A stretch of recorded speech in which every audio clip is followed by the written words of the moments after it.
micek-micekin kan, bayangin saja. Memangnya kamu tuh siapa? Justru kalau Haul Malang itu harusnya siapa? Harusnya tuh Raden Trunojoyo. Harusnya siapa? Harusnya tuh Ki Ageng Gripik. Maulana Malik Ibrahim sebetulnya. Jangan dilupakan itu. Kalau muncul tokoh lain, hati-hati. Assalamualaikum, selamat siang menjelang sore. Salam rahayu, minal aidin wal faizin. Mohon maaf lahir dan batin. Masih bergulir soal nasab. Sebenarnya pertanggungjawaban yang paling besar itu PBNU loh. Sebenarnya dulu ya, bahkan di luar negeri itu ada dua tesis, Renlen hipotesis dan Kazarian hipotesis. Itu terjadi perdebatan sangat sengit sekitar 2 abad kalau nggak salah. Bayangin saja, mana tahu sesungguhnya Yahudi itu siapa? Yahudi Askenazi. Ternyata apa? Justru yang membongkar dalam artian yang meneliti lebih teliti daripada profesor yang zaman dulu itu orang Israel. Dia justru meyakini jika Yahudi Askenazi itu yang benar sesuai apa? Sesuai Kazarian hipotesis. Keturunan Kaukasus, keturunan dari Kaukasus. Sedangkan yang Renlen hipotesis itu lebih dipercaya di Barat. Tetapi setelah 2 abad, profesor doktor seorang ahli genetik, seorang pakar meneliti ulang. Dia mengadu 2 data ini. Yang paling benar dan mendekati justru Kazarian hipotesis, bahwa Yahudi Askenazi itu berasal dari daerah Kaukasus. Jadi tidak ada yang salah dengan apa yang dikatakan Kiai Imad, bahkan Profesor Dr. Sugeng dan lain sebagainya. Kita lihat dulu video ini nih. Ini video dari seorang Habib. Lihat saja. Ada orang Malang tanggal 6, tanggal 7 kok masih buka majelis, itu namanya picek gitu. Dari Bandung, dari Jakarta, Kalimantan semuanya datang. Itu panitia sedia nasi kotak 200.000 masih nggak cukup. Itu majelis ente arahkan ke ente, apa ente arahkan ke aulia, ke Allah, ke Rasulullah.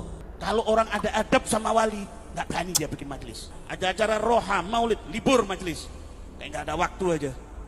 Hadir bawa semua ke Habib Abu Bakar. Ada kholnya imamen libur. Kalau ada majelis malam minggu kok masih buka, nggak tahu picek itu mungkin yang khodibul majelisnya itu. Nah, micek-micekin kan, bayangin saja. Memangnya kamu tuh siapa? Justru kalau Haul Malang itu harusnya siapa? Harusnya tuh Raden Trunojoyo. Harusnya siapa? Harusnya tuh Ki Ageng Gripik. Ini loh kesalahan PBNU itu harusnya ya, itu membuat planning. Setiap kota ada haul. Ada beberapa macam haul juga banyak di beberapa kota. Mereka teknik itu memakai kota, nama-nama kota. Kira-kira jika seragam seperti itu, apakah itu tidak punya misi? Apakah itu hanya kebetulan? Padahal yang lebih pantas memandang misalkan Haul Semarang, ya pendiri kota Semarang, paling tidak penyebar Islam di Semarang. Cikal bakalnya itu harusnya. Bukan keluarga mereka, mereka tuh nggak punya jasa apa-apa. Di dalam peletakan Islam pertama kali, maupun pendirian kota itu tidak punya jasa apa-apa. Harusnya mereka itu jika mau seperti itu, harus membuat kota sendiri dulu. Kota mandiri dulu, entah itu pendirinya, entah pelopornya. Jika misalkan sudah jadi besar, oh ternyata mereka, ya mereka sah menggunakan itu. Jika pakai nama Haul Malang, ternyata menghauli siapa? Keluarga mereka. Harusnya yang dihaulin Ki Ageng Gripik, harusnya. Atau yang tokoh yang lainnya. Ini pembodohan. Makanya ini loh mirip dengan perilaku apa orang-orang Yahudi Askenazi saat di Israel. Itu hampir mirip. Ini penuturan dari seorang profesor doktor. Sebenarnya ada kesamaan teknik taktik mereka saat bermain orang-orang Yahudi ini di Israel. Dan itu juga dilakukan di banyak negara kok. Nggak tahu, entah itu kebetulan, entah itu memang satu misi, atau memang udah karakternya berusaha eksis, berusaha jadi dewanya, intinya gitu. Ini dia videonya. Raf Ali bahas masalah itu kok familiar seperti sesuatu yang kalau di sini namanya mungkin hall ya. Hall. Ya. Ya, hall kota Yerusalem. Iya, hall kota Yerusalem kan. Di sini juga kok gitu ya Raffi modelnya. Apa? Jadi hall mengatasnamakan kota semisal Gresik begitu ya. Hall kota Gresik. Iya, hall kota Gresik. Hall kota Solo gitu. Kalau di sana hall kota Yerusalem. Kalau di sana hall kota yang Yerusalem. punya gawe itu ya orang-orang Yahudi Ashkenazi. Lah lucu di sini. Orang-orang Palestina nggak punya hak. Di sini juga sama, bukan maksudnya kayak pemerintah Gresiknya, bukan itu. Ya kalau mirip ya saya nggak tahu jawabannya. Tapi yang jelas kalau di sana itu ya hal kota Yerusalem itu hanya masuk ke kantongnya orang-orang Yahudi Ashkenazi. Ya. Sedangkan orang-orang Yahudi Palestina tidak punya akses. Sama di sini juga gitu. Oh begitu ya? Sama itu. Oh. Sama itu. Saya tidak tahu kalau di sini seperti apa. Tapi yang jelas orang Arab Kristen tidak punya hak. Orang Muslim Palestina tidak bisa punya hak. Karena yang punya haul besar di Yerusalem itu hanya orang Yahudi Ashkenazi. Ya, padahal kan di situ misal kayak di Gresik ya, Raffi, itu waktu yang ini sepahaman saya lah. Mungkin kalau salah mau dikoreksi ya. Kita tahu di situ yang sebetulnya menjadi batu tonggak di sana itu adalah Sunan Gresik sebetulnya kan. Seharusnya yang dihauli itu ya beliau sebetulnya. Siapa itu? Sunan Gresik. Siapa namanya? Wali.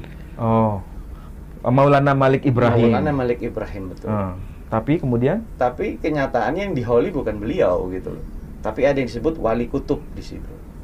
Wali kutub bukan Maulana Malik Ibrahim. Sanes, bukan. Dari kalangan Wali Songo itu bukan. Bukan. Tapi dari klan lain. Dari klan lain memang seperti itu.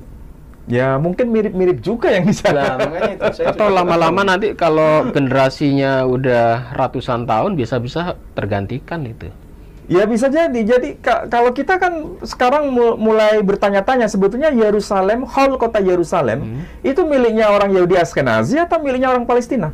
Iya, awal-awal dulu miliknya orang Palestina. Awal-awalnya miliknya orang Palestina. Iya. Baik itu mereka yang Yahudi Palestina, mau mereka yang Arab Kristen Palestina atau yang Arab Muslim Palestina, semua memandang itu menjadi milik kaum pribumi. Tapi ketika orang-orang imigran dari Ashkenazi, Yahudi Ashkenazi, maka mereka nggak punya peran sama sekali. Tergeser. Jadi Yerusalem itu ikonnya itu hal Yahudi Ashkenazi. Makanya bentrokan yang terjadi sekarang itu memang kita lihat itu bukan antara Muslim Yahudi sebagai entitas agama, tapi itu ada upaya-upaya politik budaya ya. Kalau saya sebut istilah politik budaya, karena Yerusalem itu simbol dari kebudayaan Ashkenazi sekarang. Sedangkan orang-orang Yahudi Palestina tidak punya hak. Orang-orang Muslim Arab Palestina tidak punya hak. Orang-orang Kristen Arab Palestina nggak punya hak.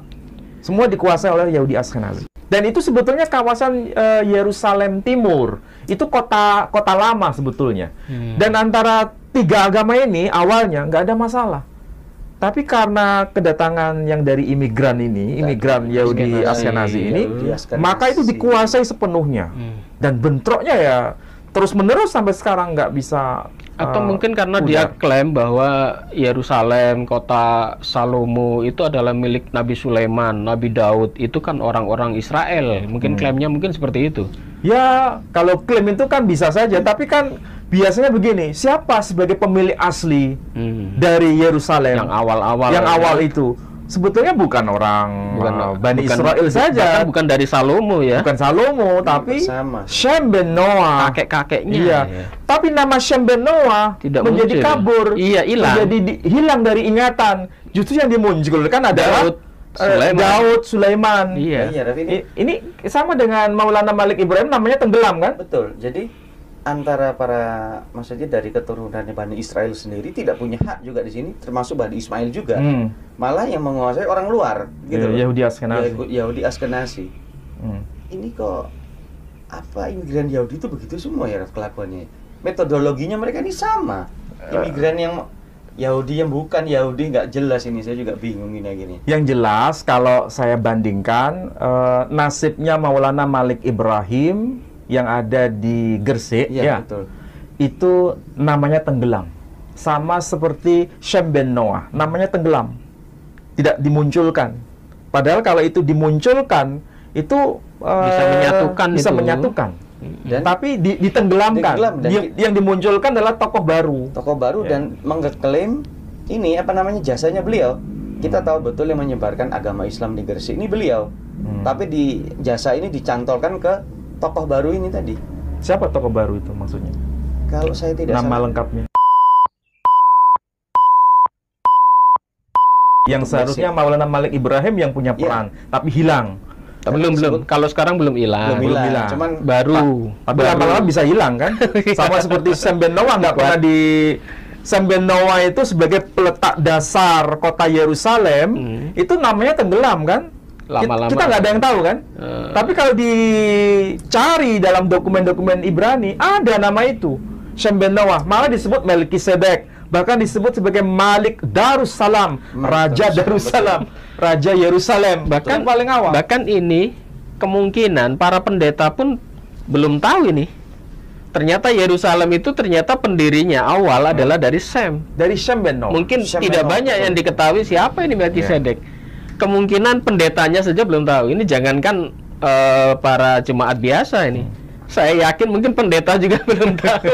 Soalnya apa? Udah tenggelam. Makanya ini harus dipopulerkan, Pak. Nama Sam Ben Noah atau Sam bin Nuh ini adalah tokoh besar peletak dasar dari Kota Yerusalem. kota Yerusalem.